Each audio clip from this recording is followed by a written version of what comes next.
Friends, welcome to our channel Mounam Pesiyadhe. நாம மரங்களின் ராஜாவான தேக்கு மரம் பற்றி தாங்க பார்க்க போகிறோம்.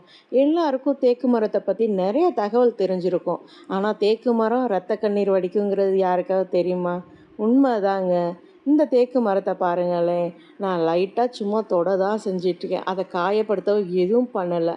ஆனாவே ரத்தம் மாதிரியான ஒரு சிவப்பு கலர் திரவம் அதுலேருந்து வந்துட்டுருக்கு பாருங்களேன். தேக்கு மரத்துலேருந்து வரக்கூடிய சிவப்பு நிற திரவத்தை வச்சு கெமிக்கல் இல்லாத இயற்கையான முறையில் கிடைக்கிற இந்த வண்ண சாயத்தை துணிகளுக்கு நிறமூட்டியாக யூஸ் பண்ணியிருக்காங்க. தேக்கு மர தண்டில் மட்டும் இல்லாமல் இதில் வரக்கூட துளிர் இலை அதை எடுத்து பிழிஞ்சோனாலும் இது போல் சிவப்பு நிற திரவம் வருங்க நமக்கு. இன்னொரு முக்கியமான விஷயம், தேக்கு கன்று வாங்கும்போது இது போல் கிளை பிரிஞ்சு இருக்கக்கூடாதுங்க. அப்படி இருந்தால் அந்த கண்ணை நீங்கள் வாங்காதீங்க. நீங்கள் யாராவது தேக்கு மரம் வளர்க்கணும்னு ஆசைப்படுறீங்கன்னா நீங்கள் ஒரு நர்சரிக்கு போய் மரக்கன்று வாங்கும்போது ஒரு நுனி இலையை கிள்ளி கையில் வச்சு கசக்கி பாருங்கள். அப்படி கசக்கும் போது சிவப்பு நிறமாக மாறுது அப்படின்னு சொன்னால் தாராளமாக நீங்கள் நம்பி அந்த தேக்கு கண்ணை வாங்கிட்டு வந்து நட்டு வச்சு வளர்க்கலாங்க. அதுதான் ஒரிஜினல் தேக்கு கன்று.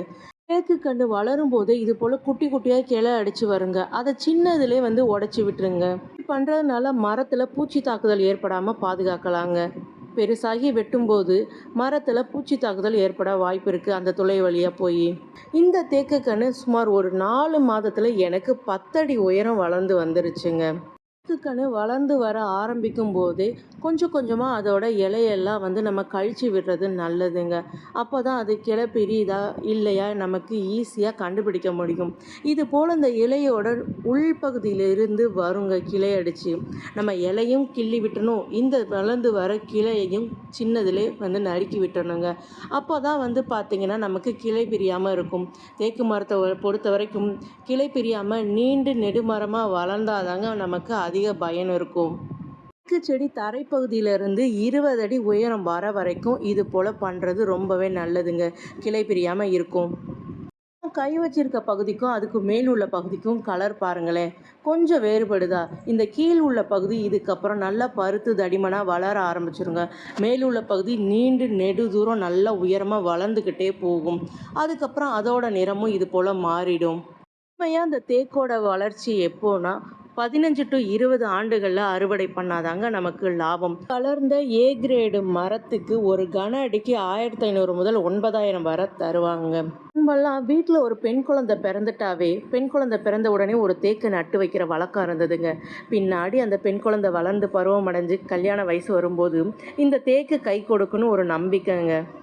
பராமரிப்புனா பெருசாக ஒன்றும் தேவை கிடையாதுங்க. இதுவாகவே நிலத்தில் உள்ள நீரை எடுத்துக்கிட்டு இல்லைன்னா மழை நீரை எடுத்துக்கிட்டு நல்லா வளர்ந்து வரும். அப்பப்போ பார்த்தீங்கன்னா இயற்கையான முறையில் மாட்டு சாணமோ ஆட்டு சாணமோ இல்லை தொழு உரம் நம்ம எதுனாலும் கொடுக்கலாங்க. போதும். முன்னாடி சொன்னது போல் 20 அடி உயரம் வர வரைக்கும் இது போல் இலைகளையும் அதுக்கு நடுவில் வர அந்த கிளையும் கட் பண்ணி விட்டுட்டே வந்தால் போதுங்க.